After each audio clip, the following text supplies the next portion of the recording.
Ang high-altitude training sa Baguio City, pagkondisyon naman ang kanilang katawan sa matinding lamig. Ang sinong ng ating football team at ginawa nila sa pamamagitan ng pagbisita sa isang winter attraction sa loob ng isang theme park sa Pasay City.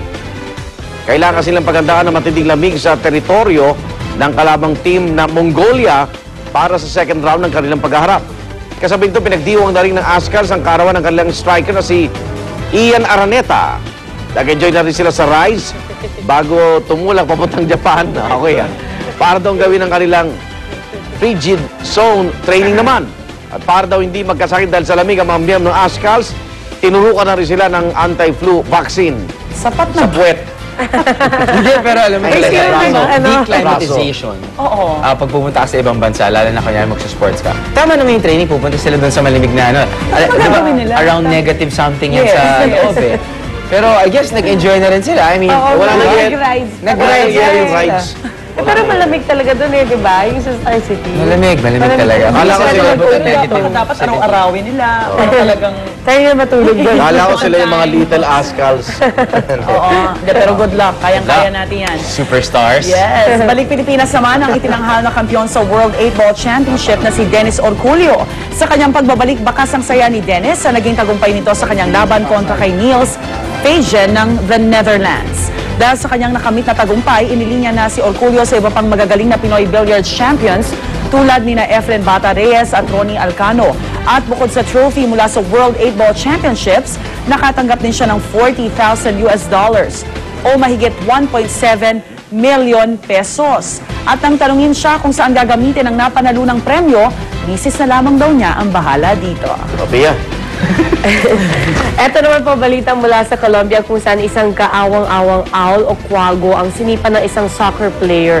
Sa gitna po kasi ng mainit na laro sa Colombia Soccer League, biglang napadpad sa soccer field ang isang nanghihinang kwago.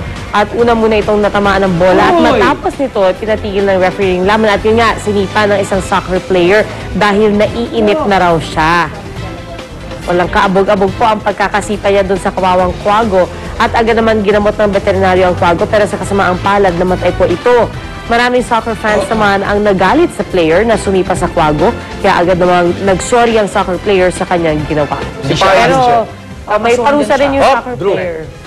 Hindi siya Ascal, Ito naman po ang maagang hirit ko mula sa Hollywood kung saan nag-celebrate ng kanyang 17th birthday ang teen sensation na si Justin Bieber. Ilang malalapit na kaanak at kaibigan ng kasama ni Bieber para sa kanyang birthday dinner sa isang restaurant sa Los Angeles at kabilang sa invited sa kanyang simpleng selebrasyon ay ang kanyang quote-unquote rumored girlfriend na si Selena Gomez. Sa katunayan, sabay pa nga silang pumasok sa restaurant. I love this headliners. Logo Showbiz News naman tayo. Ilang kapuso stars kabilang po sa listahan ng mga pinaka-sexing babae ng isang showbiz magazine. Thank you po. At number 1 sa listahan, ang kapuso babe na si Marian Rivera. At hindi lang daw sex appeal ang naging batayan ng kanyang pagiging sexiest.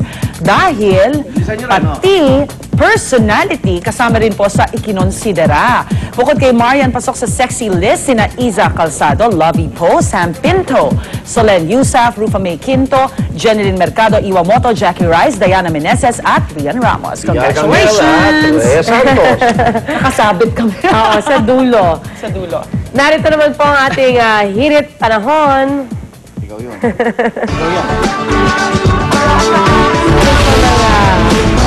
Ulap hanggang sa kalat-kalat na.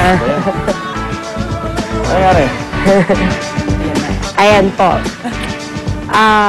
Maulap po hanggang sa kalat-kalat na pagulan ng Southern Luzon, Visayas at Mindanao.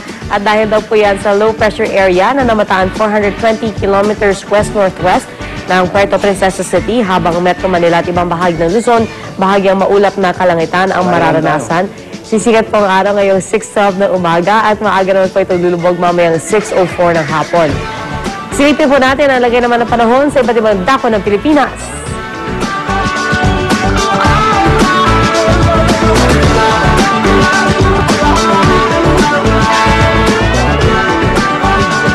Okay, dito lamang sa Unang Hirit!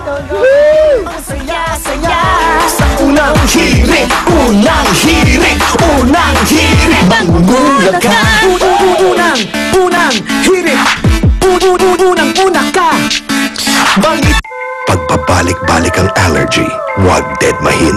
Baka magkasugat at maging impeksyon. Mag-alerta agad with Intra-Allergy Shield. Sangka ang allergies mula sa loob hanggang sa labas. Basta allergy, mag-alerta. Ang unang hirit at alert.